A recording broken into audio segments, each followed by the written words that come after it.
Bien, vamos a ver el principio del daño a partir del texto de María Teresa López de la Vieja. Ahorita vamos a ver varias cosas a propósito de ética y vamos a tratar de relacionarlas también con los contenidos de política que hemos estado viendo. En ese sentido, vamos a ver qué vamos a entender por principio, qué vamos a entender por daño, por medio de la exposición que hace la profesora López de la Vieja. Bien, empecemos entonces con las definiciones generales, las aclaraciones generales a propósito de ética.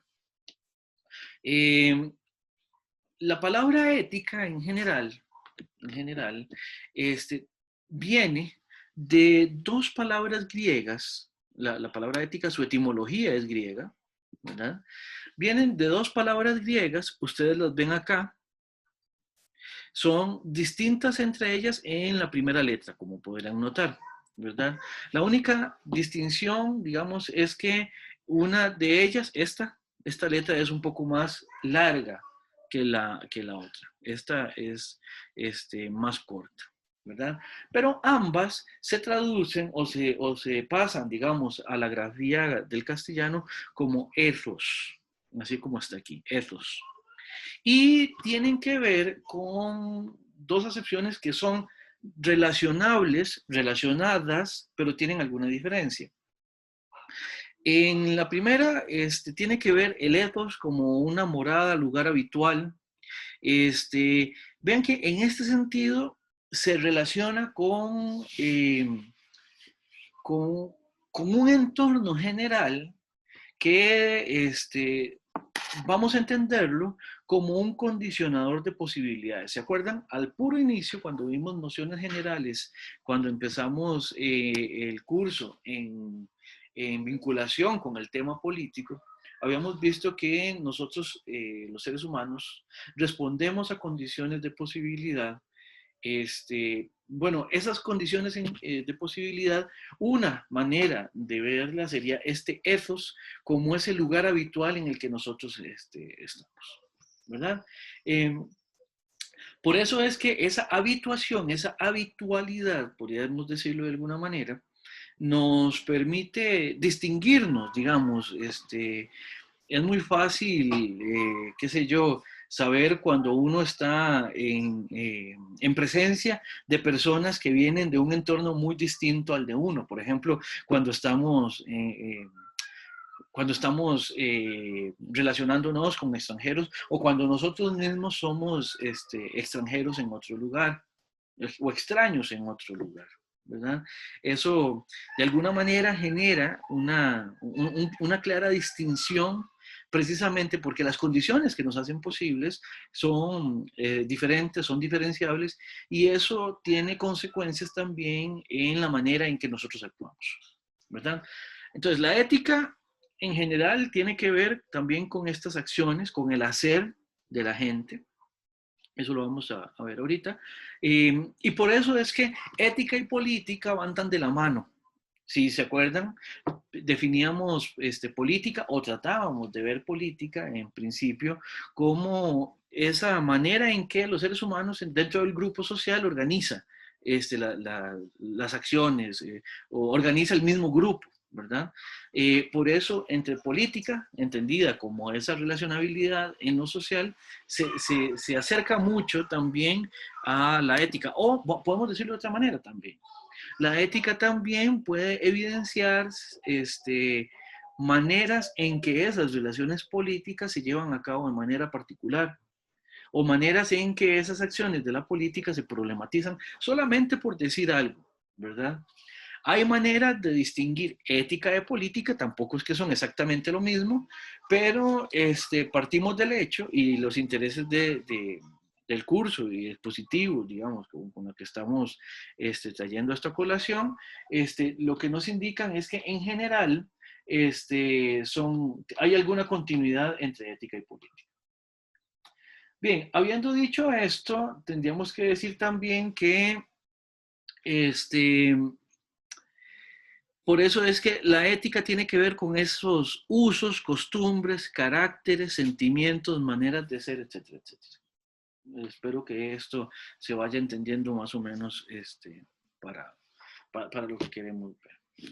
En ese sentido, vamos a llamar a ética a esos hábitos, a esas costumbres que son recurrentes, digamos, en un entorno determinado, ¿verdad? No sé si ustedes habrán escuchado en algún momento de que alguien no tiene ética o de que, sí, de que una persona no tiene ética o se comporta sin ética. Bueno, eso es algo sobre lo cual podríamos hacer una precisión, ¿verdad? Porque ahí generalmente lo que queremos decir o lo que quiere decir quien afirma esa cosa es que su comportamiento es de alguna manera moralmente, ¿cómo decirlo? Eh, revisable, moralmente fuera de lo esperable en un entorno determinado.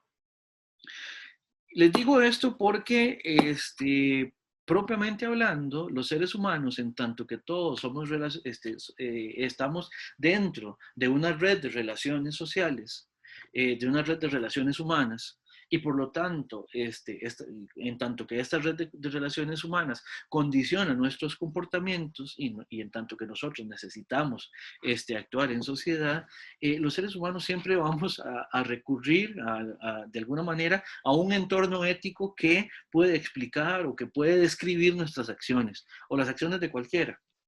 ¿Qué quiero decir con esto? Que decir que alguien no tiene ética es una manera muy desprolija de hacer un juicio moral. ¿Ya? Cuando decimos alguien no tiene ética, lo que estamos queriendo decir es que se está portando mal, básicamente. Pero hasta la gente que se porta mal, por así decirlo, tiene ética, en tanto que la ética realmente se relaciona con las formas generales de hacer, no necesariamente con que las acciones sean moralmente buenas. Ahí hay que hacer esa distinción que quiero que quede clara para lo que resta del semestre. ¿Se entiende perfectamente? ¿Sí? ¿Alguna pregunta con esto?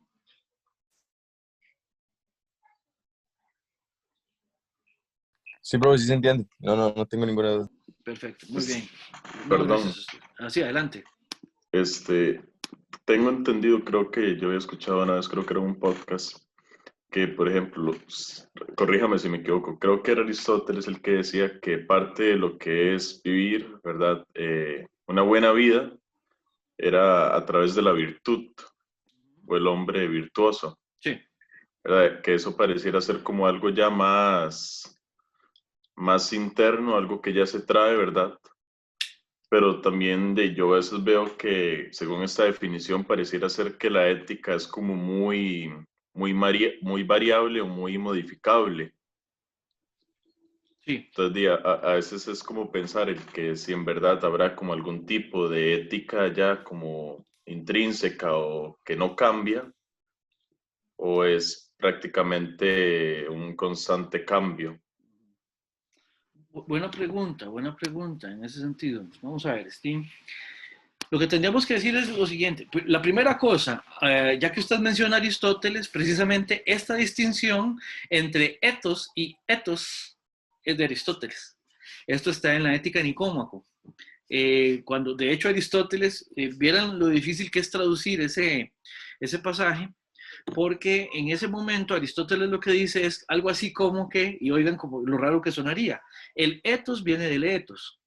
O sea, uno dice, ¿pero qué diablos está diciendo? Bueno, Aristóteles lo que está diciendo es que de aquí abajo viene de aquí arriba. ¿Ya? Se relacionan entre sí. Se relacionan entre sí.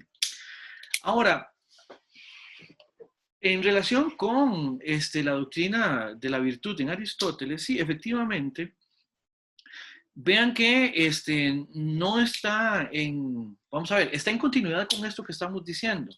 Vamos a ver, tener ética, para volver a retomar lo último que había dicho, tener ética es simplemente recurrir a una forma general de actuar, ¿verdad? Entonces, por eso es que todo el mundo tiene ética. Ahora, habiendo dicho eso, En ética también podemos descriptiva o desiderativamente, ¿qué quiere decir esto? Cuando describimos cómo nos comportamos o cómo se comporta la gente en general, o cuando decimos cómo sería deseable que la gente se comporte en general, o nosotros también, ¿verdad? Nosotros también podemos generar cierta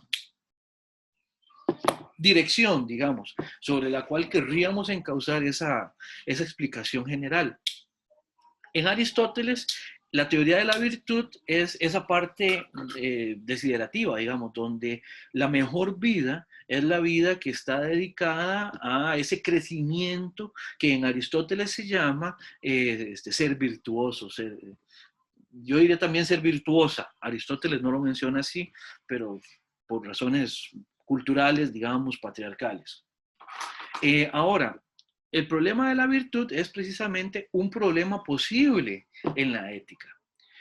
No todas las éticas son éticas de la virtud, no todas hay éticas que son del deber, por ejemplo, en el sentido de que lo que importa, o mejor dicho, si alcanzamos la virtud es precisamente porque cumplimos con el deber, con lo que debemos hacer. Hay otras propuestas, por ejemplo, el epicureísmo, que sería más bien el principio a partir del cual se explican las acciones o a partir del cual tratamos de encauzar las acciones, es la felicidad en general. Entonces, ser virtuoso es ser feliz, lo cual en Aristóteles no necesariamente se cumple. Habrá otras propuestas, por ejemplo, las propuestas hedonistas que vienen desde la antigua Grecia. El hedonismo es la propuesta según la cual las acciones deberían estar vinculadas al placer, ¿ya? Entonces, en ese sentido, lo que importa es generar placer y no tanto por ningún otro criterio. Entonces ahí, Steven, estamos viendo que hay diferentes opciones, diferentes posibilidades de resolver los problemas éticos. Además, es conocido de que en diferentes culturas, en diferentes lugares, diferentes grupos, van a ir generando también diferentes versiones de lo que son acciones adecuadas, deseables. Incluso la definición de virtud puede cambiar entre lugar y lugar, entre propuesta y propuesta, ¿verdad? O incluso entre tiempo y tiempo. Entonces, al menos en el curso no estamos asumiendo que haya una única forma de resolver lo ético. O sea, la ética no se resuelve universalmente. Ustedes saben que hay lugares en el mundo donde hay ciertas acciones que son moralmente reprobables, aun cuando, digamos, en otros lugares del mundo esas mismas acciones se consideren adecuadas, ¿verdad? No sé, por poner ejemplos que me imagino que ya habrán escuchado por ahí y por allá, por ejemplo, aprobar o reprobar el consumo de ciertos animales, por ejemplo. Nosotros, acá en Centroamérica, en Latinoamérica en general, no somos muy adeptos a comer como, por ejemplo, perros, ¿ya? Y sin embargo, en otros lugares del mundo, un perro es un animal cuya ingesta es completamente posible y sobre la cual no recae ningún tipo de juicio moral negativo, ¿verdad? Entonces, ahí lo que vemos es que hay principios diferentes, los cuales dan resultados también diferentes en las formas habituales de acción. No sé, Steven, si con eso queda, si con eso le queda algo satisfecho, por lo menos. Sí, muchas gracias. Con muchísimo gusto, con muchísimo gusto. Entonces, aquí de lo que estamos hablando hoy es entonces de la ética como esas pautas generales de acción que podemos encontrar en un momento determinado, en un entorno determinado, ¿verdad? Ahora, veamos con qué tiene que ver esto. Esta es una distinción que también habíamos hecho cuando habíamos visto política, ¿verdad? La ética la vamos a entender como una parte de la filosofía que estudia las acciones humanas, pero también la ética la podemos explicar directamente en las acciones humanas. ¿Qué quiere decir esto? Obviamente hay una ética de las acciones en sí misma, ¿Qué quiere decir esto? Que en tanto que la ética también se constituye a partir de los hábitos y de las costumbres, las acciones en sí mismas constituyen una ética. ¿Cuál es la diferencia entre estas dos versiones? Bueno, que por un lado está la ética como lo que se hace, igual que en política, la política como lo que se hace, o bien la ética como la reflexión que toma como objeto de estudio eso que se hace. Son dos cosas distintas. Estas son las acciones en general y esta es una teoría de las acciones. ¿Se entiende? En ese sentido, entonces, vamos a entender por acciones en relación con las costumbres, esa manera continuada, usual, ¿verdad? En que las acciones son llevadas a cabo, ¿verdad? ¿Qué quiere decir esto? Son acciones esperables dentro de un entorno determinado que de alguna manera van quedando ahí en ese entorno y se constituyen en esquemas generales de respuesta, ¿verdad? Que no siempre uno tiene claro por qué las lleva a cabo, ¿verdad? Y uno no siempre tiene claro de cuáles son específicamente esas acciones particulares, ¿ya? Por ejemplo, voy a hacer una pregunta, Digamos que ya estamos, bueno, ya en este momento hacer fiestas es completamente poco recomendable, ¿verdad? Por la pandemia y todo eso, ¿verdad? Pero si pudiéramos hacer una fiesta, digamos que ya, más bien vamos a celebrar que ya la pandemia se fue y que ya podemos reunirnos y todo eso. Y digamos que Steven, para usar a quien hizo la pregunta anteriormente, Steven nos invita a la casa porque quiere hacer una fiesta, porque ya como todo el mundo está harto y harta, ¿verdad? Entonces Steven dice, bueno, hagamos una fiesta el próximo viernes, yo pongo la casa, ¿verdad? ¿A qué horas podríamos decir que es la fiesta? Digamos que la fiesta, hagamos una fiesta tempranona, digamos, porque Sanchitos ya está viejito, entonces mejor tengámosle consideración. Digamos que la fiesta Steven la planea a partir de las 8 de la noche. ¿Ok? ¿Estamos claros? Si estamos organizando una fiesta aquí en Costa Rica y la fiesta es a las 8, ¿a qué horas hay que ir llegando, más o menos? Es pregunta. A las 9. Si alguien llega a las 8, puede que ni siquiera esté Steven. Ya, se fue al súper, ya, total, la fiesta, dije que a las 8 no va a llegar nadie, entonces se fue a dar un paseo, ¿ya? Ahora, vean que para nosotros, quienes contestaron de fijo son ticos. ¿Por qué? Y de hecho no sé si hay alguien extranjero en el grupo, alguien extranjero o extranjera. Pero, por ejemplo, un tico sabe que si lo invitan a una fiesta a las 8, lo peor que puede hacer es llegar a las 8. Puede llegar a las 8 y está legitimado como para llegar a las 8, pero no va a haber nadie. No va a haber nadie. ¿Por qué? Porque en Costa Rica no es usual que las fiestas empiecen a la hora que se dice que empiecen. Entonces, ven, ahí hay una ética de por medio, en el sentido de esto, de una manera recurrente de hacer las cosas, una manera recursiva, repetida, habitual de hacer las cosas. ¿Se entiende el ejemplo? Sí, profe. Bien, entonces no llegue a las 8. Bien, entonces ahora, en relación con la sociabilidad, tendríamos que decir que ese tipo de acciones, en tanto que son repetitivas, en tanto que son, como decíamos, habituales, también empiezan a, voy a decir la palabra, solidificarse, empiezan a instaurarse, empiezan a quedarse en los grupos que las repiten, ¿verdad? Y por eso es que es importante explicarlas, es importante ir viendo cómo es que se van dando. En ese sentido, quisiera referirme a algo que hemos venido diciendo, que es las formas de hacer. Las formas de hacer. Formas de hacer, podríamos decir en general, que es las maneras en que se, ojo a las comillas, resuelve una acción. Se relaciona con la acción que tiene que ver con lo que hacemos usualmente, digamos, en el ámbito más individual hasta lo más formalmente establecido.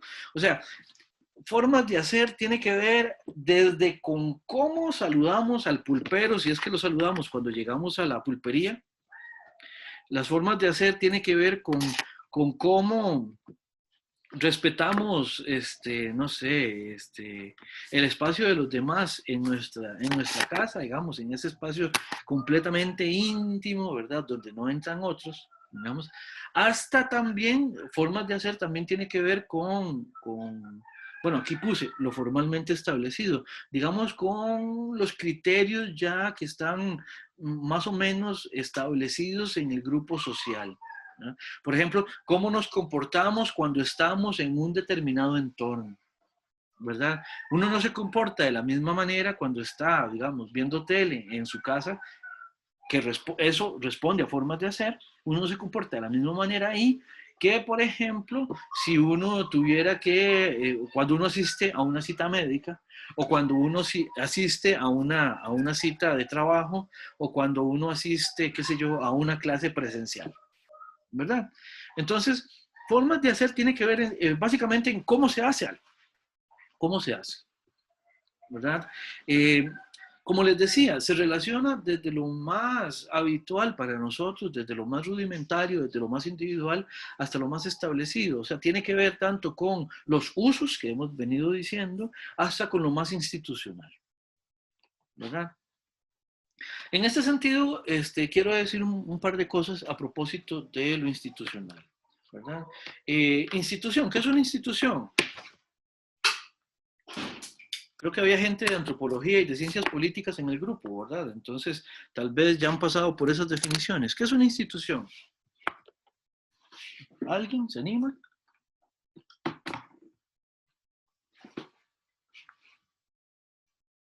¿Nadie se anima?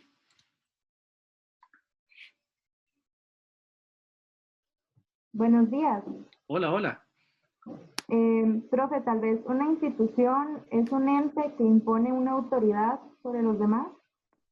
Es una manera de verlo. Ahí estamos pensando en una institución como, en el sentido ya establecido, digamos, como decir, no sé, el Estado es una institución, o la religión es una institución, o instituciones específicas. Sí, sí, sí. Perdón, profe, es que se pegó y no le pude escuchar. Ah, perdón, qué pena. No, que con tu respuesta eso tendría que ver así eh, como pautas generales, digamos, vendrían de instituciones ya establecidas formalmente, por ejemplo, el Estado o, no sé, la policía o la religión o cosas por el estilo. Más o menos en eso estás pensando. Sí, también incluso la familia sería una institución, Claro. o el grupo de amigos sería una institución. Muy bien, muy bien.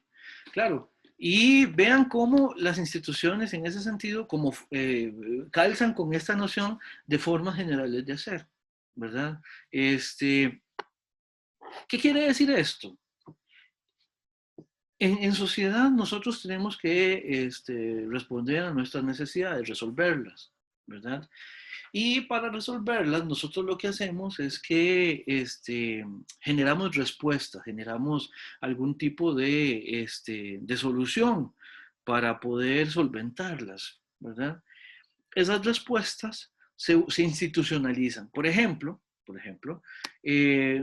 nosotros no tuvimos que preocuparnos, no tenemos que preocuparnos y lo digo entre comillas, digamos, no tenemos que preocuparnos generalmente por cómo establecer, cómo hacer, cómo pensar lo que es una familia, o cómo establecer, cómo pensar, cómo definir lo que es el cuerpo, no sé, autoritativo del Estado o las instituciones educativas. ¿Por qué? Porque de alguna manera son formas generales de hacer que ya están ahí, ya están establecidas cuando uno llega al mundo. En ese sentido, digamos, vean que las formas de hacer y las instituciones entre ellas, lo que hace es que de alguna manera condicionan las respuestas que nosotros damos dentro de la necesidad de actuar en función de solventar nuestras necesidades, ¿ya? Como les decía, nosotros no nos tenemos que preocupar, y lo digo entre comillas porque después vamos a ver que sí, pero no nos tenemos que preocupar por definir qué es una familia, o por definir cómo se entiende una familia. ¿Por qué? Porque ya cuando uno viene al mundo ya hay nociones de familia que están funcionando. Ahora, ¿qué es lo que sí tenemos que hacer y por qué es que sí tenemos que preocuparnos por eso? Bueno, porque nosotros tenemos que revisar una vez que ya estamos, aquí, una vez que llegamos, está en nosotros también ir revisando si esas respuestas que ya se han venido dando habitualmente son suficientes también para nosotros, para nosotras, en el sentido de que nosotros, aun cuando ya tenemos una noción de familia ahí, nosotros la podemos poner en tela de juicio y decir, bueno, eso en toque. Esta noción de familia ya la podemos ir mejorando, la podemos ir cambiando, la podemos ir retocando, podemos ir quitando ciertos elementos o agregando otros. De la misma manera con las instituciones educativas, con las instituciones del Estado, con las instituciones, también con las instituciones menos formales. Sí, en algún momento mencionó hasta la amistad como una manera de institución. Y claro, por supuesto, también ahí hay formas de hacer, ¿verdad? Entonces, esto es importante porque ahora el tema del texto de María Teresa López también tiene que ver con un específico problema, con un específico tema a propósito de estas acciones. Ya lo veremos.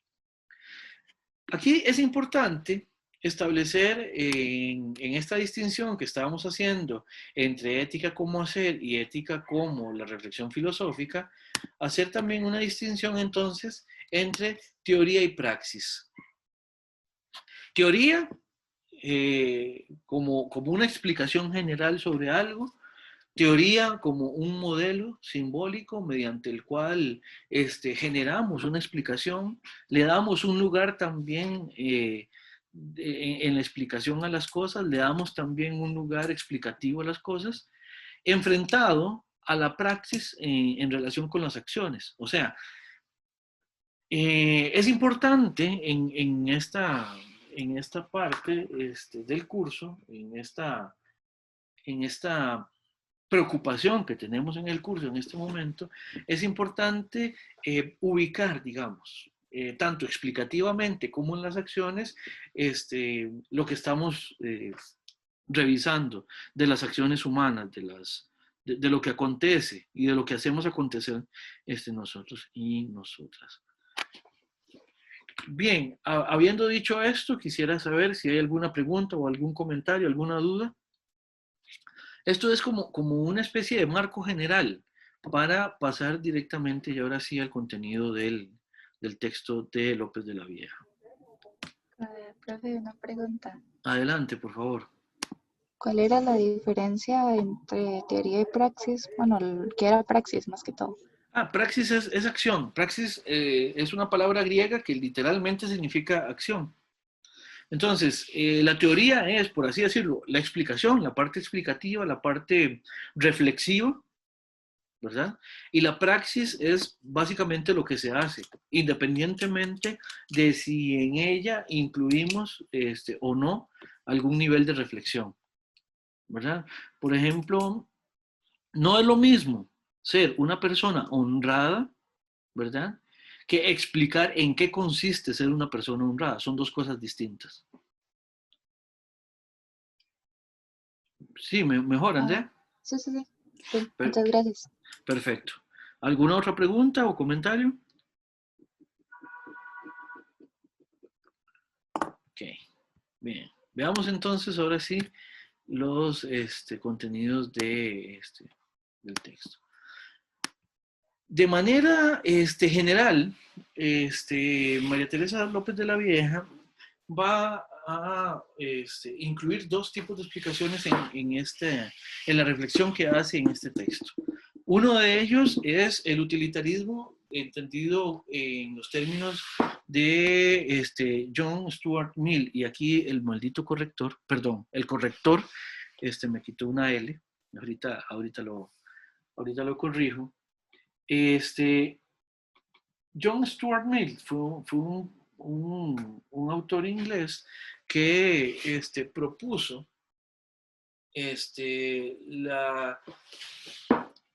o más bien hizo uso y se conoce a partir de él de manera bastante generalizada, la teoría del utilitarismo, que fue generada también en Inglaterra por un autor que se llamaba Jeremy Bentham. Utilitarismo, entonces, es una corriente explicativa de lo ético en la cual vamos a decir que lo que importa es, la propuesta general del utilitarismo es aumentar el bien o disminuir el mal. ¿Ya? ¿Qué quiere decir esto? Ven que utilitarismo viene de la palabra útil, ¿verdad? Y a propósito de la pregunta que más temprano hizo Steven, podríamos decir que acá estamos al frente de un criterio ético posible, ¿verdad? Y es que de lo que se trata en ética es de aumentar el bienestar todo lo que se pueda. Es una propuesta posible, es una propuesta posible entre otras, ¿verdad? ¿Qué quiere decir aumentar el bien o disminuir el mal? Bueno, que nuestras acciones tienden a ser moralmente aceptables, moralmente adecuadas, moralmente promovibles, por decirlo de alguna manera, si estas redundan en el aumento del bien que está ocurriendo, por así decirlo, en el mundo. ¿Qué quiere decir esto? Es como hacer un cálculo, ¿verdad? Si yo voy a hacer algo, ¿verdad? Y después de que yo hago ese algo, hay más bien en el mundo, o sea, hay algo que está ocurriendo de mejor manera en el mundo, en relación con el bienestar de alguien, en relación con el bienestar de algo. Si eso es de esa manera, entonces esa acción es moralmente adecuada y debería llevarse a cabo, y está bien con que se lleve a cabo.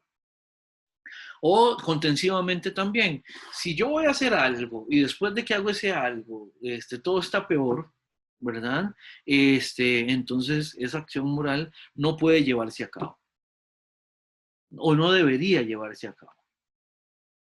Ahora, están también otras formas de entender esto. Por ejemplo, si la acción no solo promueve así positivamente el bien, sino que más bien evita el mal, también es una acción que vale la pena y es moralmente adecuada. Steven. Perdón, ya esta es como la última vez que hablo nada más. Esta cuestión del concepto del utilitarismo creo que es como algo distinto a lo que plantea Kant, ¿verdad? Es correcto. Creo que Kant lo que él dice es un imperativo categórico, ¿es así? Es correcto, es correcto. Pero en ese caso, digamos, sería como que en esta, creo que es más como adaptable, bueno, en el utilitarismo de acuerdo a la circunstancia o contexto. Por ejemplo, que si hay que, pongamos un ejemplo, hay que asesinar a cierto grupo de personas para salvar a otras, por ejemplo, como el dilema del tranvía, ¿verdad? Que se elimina una para salvar a otras, pero yo creo que Kant me diría como, pero a fin de cuentas, si se asesina, estamos dando paso a que se siga asesinando, ¿verdad? Entonces está como incumpliendo esta ley máxima que él propone. Es correcto. El deber no tiene que ver con estos cálculos, digamos, en el sentido utilitarista.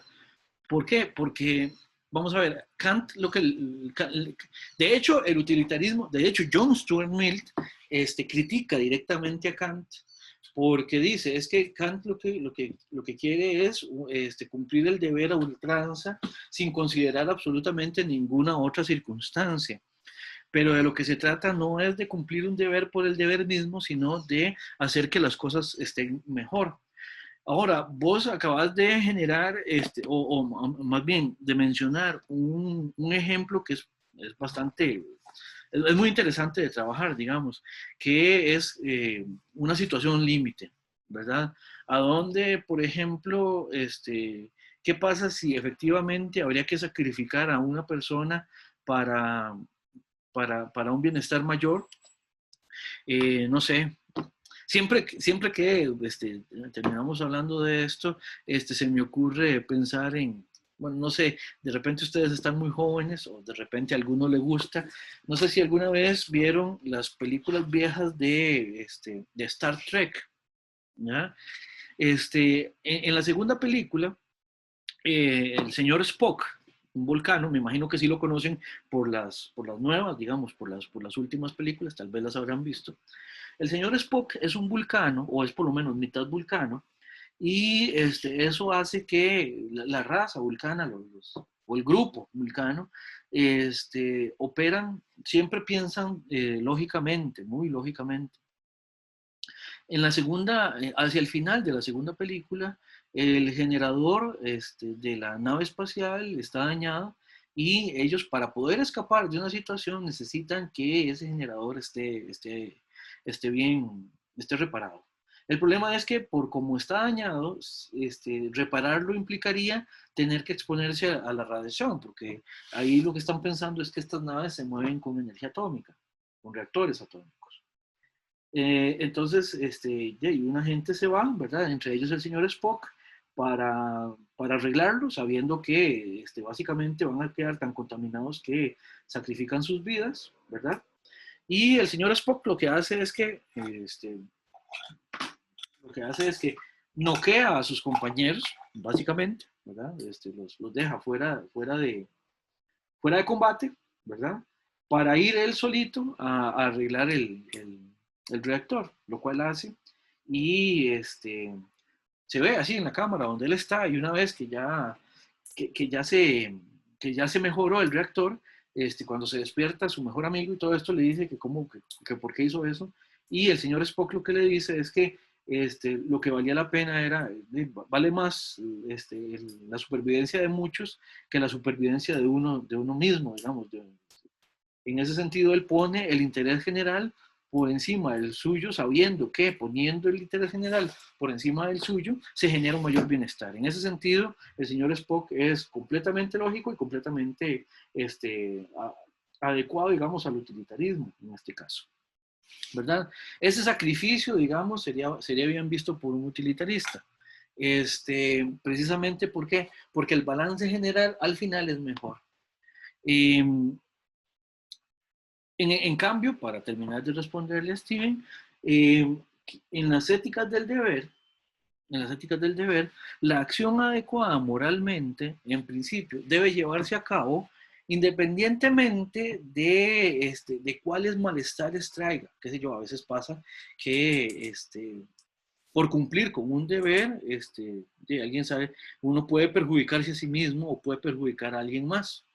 Pero eso en Kant sería adecuado porque lo que importa es el deber y no tanto el beneficio último. En general, Kant también afirmaría que al cumplir el deber, eventualmente todo va a ser mejor, pero no porque sea un cálculo como de cantidad de bien, como está haciendo Mill, sino que es un cálculo que tiene que ver con la racionalidad del acto. No sé, Steven, si con eso le respondo. Sí, gracias. Perfecto. Volviendo entonces a la definición del utilitarismo, es que lo que se busca es aumentar el bien o disminuir el mal todo cuanto se pueda. En ese sentido, el utilitarismo estaría de acuerdo en incurrir en algún mal, por así decirlo, siempre que el resultado final, el balance general al final, sea positivo. Por ejemplo, no sé si alguno de ustedes le tiene fobia a las agujas, pero cuando uno está en una situación de salud tal que una inyección va a producir un bienestar, eso cuesta mucho, digamos, explicárselo, por ejemplo, a un niño pequeño, a una niña pequeña de 2 años, no entiende por qué tiene que pasar por por eso tan incómodo que es que a uno lo puyen, ¿verdad? Pero lo que pasa es que está bien, digamos, someterse a ese mal rato, a ese mal momento, a ese dolor, a ese inconveniente, siempre que al final esto redunde en un beneficio mayor. Por ejemplo, el beneficio de mantener la salud o de contrarrestar una enfermedad es muy superior al inconveniente, digamos, de pasar por una inyección, de pasar por ese dolor momentáneo o lo que sea. Incluso vean, por ejemplo, que someterse a una operación es algo, digamos, es algo muy traumático. Y las personas a veces, digamos, la recuperación que tienen que someterse después de una operación es algo complicadísimo y tienen que pasar incluso a veces con terapia, a veces con alimentación, a veces no sé, tienen que quedar en cama durante algún tiempo después de una operación porque las operaciones pueden ser muy fuertes. Bueno, pero lo que justifica una operación de esas y esas consecuencias, digamos, indeseables, es precisamente que la operación sirva para recuperar algo que es todavía mejor, que es, por ejemplo, la salud o el bienestar. Ese cálculo es utilitario, es utilitarista en ese sentido, ¿verdad? Entonces, en ese sentido, digamos, tenemos que enmarcar la presentación del principio del daño, que es el contenido, el objeto de estudio de la profesora López de la Vieja. Hay que entenderlo, digamos, en este telón de fondo, que es el telón de fondo del utilitarismo como explicación. Ella también va a hacer referencias al deber, precisamente, que estaba mencionando Steven, al deber kantiano. A eso también nos podríamos referir eventualmente. Bien, tengo que son las 9:51, entonces hagamos aquí la pausa de rigor y nos vemos en 10 minutos. Haríamos la pausa a partir de este momento, a menos de que hubiera alguna pregunta o algún comentario.